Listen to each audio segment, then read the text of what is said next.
I want to show you today how to paint wrinkles and jeans on your acrylic portrait. I hope you're doing well. And today I'm working on this 20 by 24 commission acrylic portrait of a couple. And I'm zeroing in on the jeans right now on the woman here. So that's what I'm going to be working on. But before I do that, I do want to give you a free gift. You know, if you like to learn acrylic portrait painting, get more confident at it, values are such an important component of painting in acrylic realistically. So I want to give you my free value checker tool, and it's a downloadable PDF guide. You can get that by clicking the links below in the comment or in the description of the video. My value checker tool is basically a chart which ranges from very dark to very light, and you can hold it up next to your canvas, compare it to your reference photo, and just make sure everything is accurate. It's a super easy to use guide. It's printable, one sheet. You're gonna love it, and you can get it for free just because you've watched this video today. So go ahead, click the link in the video description below or the comment, get that downloadable guide, set it up next to your canvas, and just use it kind of as a handy tool that you can have all the time to double check your values and to make sure your paintings are realistic. Now let's dive in here. I'm just going to ask a word of prayer on this painting and upon you, and we're going to get started. So Father, I ask a blessing on this painting. Apart from you I can do nothing. With you I can do all things. So Father, I do ask that you would just paint with me here as I hold my brush here, Lord. I just pray that you would just guide my brush strokes, and I invite you into the process here. I thank you, Lord, that you are always with us, and you are the master artist. You created the whole world and all the beauty within it. So Lord, we trust that you can help us, and you're delighted to help us as we create as well, especially when we do it for you. So Lord, I ask that you would bless this time and bless the students watching, help them to learn new skills in this lesson. In Jesus' name, amen. Alrighty, so we're going to get started here with my messy palette. I've got some different colors on it. I've got, raw umber dark, ultramarine blue, alizarin crimson, titanium white. Again, raw umber dark, ultramarine blue, alizarin crimson, and titanium white. And so I'm just kind of mixing these colors together here. And what I want to do right now is put in the darker wrinkles on the profile of her jeans. And so if we just kind of hop over to the reference photo really quick, I'm just going to move my camera, so excuse the jerkiness, I'm actually holding it here. And you can see these wrinkles here. We want to get those wrinkles in, and then some of the shading around kind of blended in. So hopefully that's what we can get accomplished in this lesson. Let's just move that camera down so we see the whole thing. There we go. I have it kind of suggested there in my sketch because I'm using the glazing technique, and I'm mixing a smaller amount of paint with a larger amount of matte medium. That's matte medium there, and again, this is matte medium right here. That's what it looks like. It's just a clear acrylic without pigment. It dries to a flat finish. And I mix my paint into that, make it transparent or semi-transparent or translucent, and this is how we do it. But because I'm using a glazing technique, this is where I'm trying to get to. Because we're using the glazing technique, I can see a little bit of the sketch underneath, all right? So it always shines through your painting a little bit. Well, eventually you can cover up your sketch where it looks really good, and it looks more like a painting than sketch with watercolor on top. But anyway, those two areas there are kind of shining through, and so that indicates to me where I need to go with this application. Okay, so here's a good rule to keep in mind. You want to use less chromatically intense colors for your shadows. Okay, not necessarily cooler, although often cooler. If we were just going to make the shadows cooler, what would we use? We would use a lot of blue, right? Because blue is a cool color, according to color theory. But if we just used blue, okay, ultramarine blue for a shadow, that would look so gaudy. It just would not look good at all for realism anyway. And so we want to tone it down, and that's why we use something a little warmer and darker, like raw umber dark. It's a very dark pigment. And if you don't have raw umber dark, you could probably use raw umber, but you can also get raw umber dark at Nova Color. That's one of my favorite paints. In fact, that's what I almost exclusively use. You can get that through the link in the description. I have an affiliate link. If you purchase it there, it doesn't cost you any extra, but it does actually help support what I do on this channel. I get a small commission off of any sale through Nova Color when you purchase through my link. But anyhow, yeah, so this is what it looks like, and we're going to add a little more blue. Okay, we just want to balance it out. We want it to be more to the bluish side than the brownish side. And then if I look at this and I say, you know what, that color looks just kind of a little greenish, we can always add a little bit of alizarin crimson to balance that out, because red and green are complementary colors. So why alizarin crimson? Why not one of these lighter reddish colors? Because alizarin crimson is dark. So I'm choosing dark pigments in order to get this dark value. Now, we could just use black and then, you know, tweak the color a little bit, but I kind of like to mix my own color, and that tends to work a lot better. Okay, so I want to make sure I've got this structure correct. I'm just going to pull up this other reference photo to see where this gets cropped off. So I've got a wrinkle right here. See if I can zoom in a little bit. And we just put in the structure for it right now. All right, so I'm using a size 4 detail brush. It's nothing fancy, it's just a detail brush, and I'll just grab whatever I've got handy, and if it's flowing well, I'll use it. If it's not flowing well, I'll grab a different one. I kind of burned through a lot of brushes with this glazing technique, so I tend to have a lot of inexpensive brushes and then just a few good ones. So I bring it out about that far, and then let's see, we've got this other wrinkle that goes right there.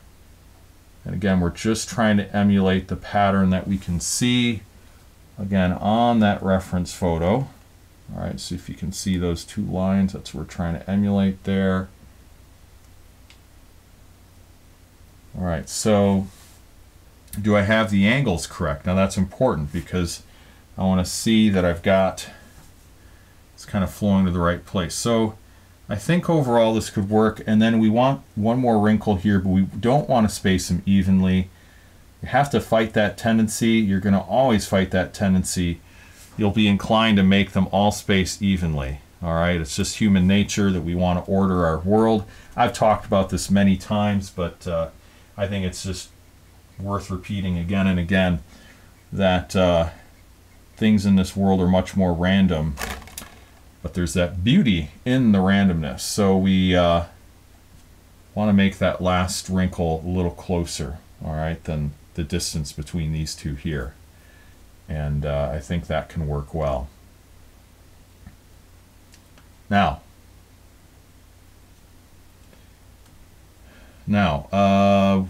there's a seam here, so I want to account for that seam. Got this wrinkle here. I'll let that kind of flow in.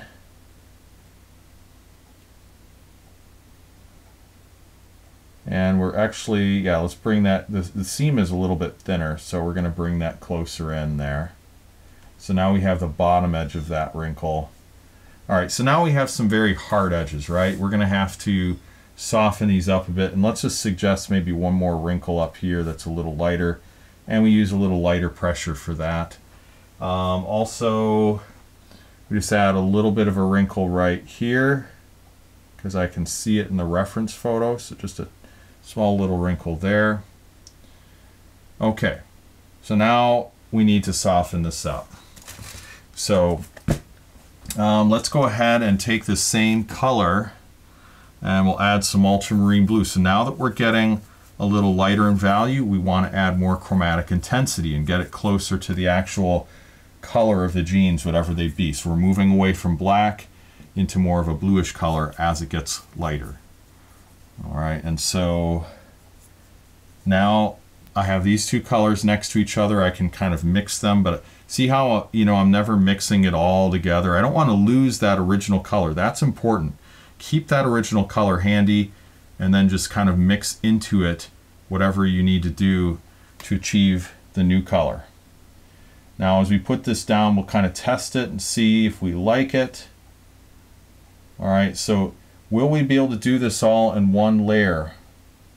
Probably not. And when I mean one layer is like allowing it to dry, you know, and then we hit it another time after that dries. So we might not be able to do this all in one layer. Now let's get a little bit of a gradient on the left side of her leg as it's going down and turning the form to the bottom edge.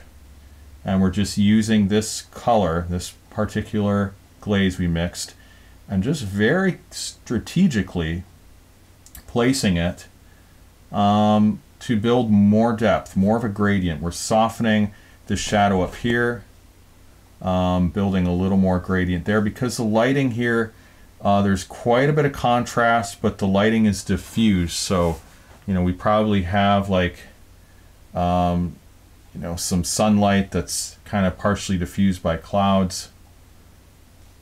All right, so we get a little bit something right here. We can imagine maybe there's just a hint of a wrinkle down there. We can also use this tiny, tiny brush to turn the form. Now I know this is probably a little unorthodox. Normally you'd want to use a flat, but I just like to stick with the brush I've got, you know, because the glaze is starting to wear off. We're running out of the supply of the glaze on the brush. And as that happens, then we can actually create kind of what I call a dilution glaze. Well, actually this would be more like dry brushing. If it was a dilution glaze, I would be adding some matte medium to it. So we're kind of dry brushing with the small round brush, but I can, you know, add a little more paint to it and then actually pull some matte medium in, like over here. All right, and this actually works because this color has a little bit of blue in it too. Where are we at? There it is. So now we're actually doing kind of a dilution glaze because the color is lighter and it's then mixing into, you know, what we already have previously. Now I put this down and it's still a little harsh. I mean, we have this top edge, all right, of this wrinkle here, and that's got kind of too harsh of a line, and we actually have to get some gradient within the wrinkle itself, and I might not be able to do that within this layer. I might just have to wait until this dries. But I wanted to show you as much as I could in this video. If I hit this very, very carefully, like I said, I can get a kind of a warmer color, and this is where you want to have a warmer color. Look at this. Check this out. So see this color here? You know, when I say warmer, it actually, I got to use the right terminology. It's actually cooler. It has more blue. What I meant to say is it's more chromatically intense. It's got a stronger, more vivid blue, and then over here we've got this more blackish, grayish color, less chromatically intense because it's going more to gray, okay? But then this is going more to the blue, the actual color of the jeans. And look at the difference though between those two. It's, you know, if we just look at this and then look at that, I mean, look at that difference. And so I'm pulling from this more intense blue and then I'm actually placing that on the edge of the shadow, and it looks really good there. And this actually is a little bit like the halation technique that I've talked about in some other videos, where you use a more chromatically intense color up against the juxtaposition between light and dark values. And it tends to just look really good when you do that. And you can kind of play into that effect. Now, I was just working on this over here on this side, just kind of adding a little additional shading there. All right, a little bit of a gradient outside of that. Let's just zoom out a bit. So are we there yet? No, we're not there yet. Like this area here needs to be tightened up. We need to get that seam a little bit thinner. So I'm just adding a bit of a glaze right there. I'm just comparing contrasting the reference photo. I know that with the help of my God, I'll be able to do this. You know, like if something isn't looking quite right, I've got my reference photo, I got my brush, I've got my colors, and most importantly, I've got God. And I know that it'll all work out. I'm very, very confident in His help that He gives me. And I'd like you to be too, no matter what skill level you're at, you know, that you'll be able to get your painting to work out, and you'll be able to take pleasure and joy in what you created. And you know, it just doesn't have to be a Rembrandt. Just wherever you're at in your skill level, take joy in that. Hey, I've been painting for 2 decades now. I'm still trying to get better, and you know, I'm still taking joy in what I create, even though there's artists that are more talented than me, more skilled than I am at painting realism. That doesn't bother me. I just enjoy what I'm doing, and I'm always looking to get better. So wherever you're at, you can take joy in what you create. All right, so lastly, we could just soften the tail end of that wrinkle a little bit. Maybe we can just bring it out a little and then just dab the ends so we get kind of a softer gradient there. And that's not bad. It's not completely there yet. There is some more we're going to need to do to really get that looking the way we want it, but it's closer. And so that really gives you an idea of how you can, you know, get wrinkles in on jeans in your acrylic portrait. And I hope this helps. This was a fun video to make for you. Again, get your value checker tool. Don't forget that before you go.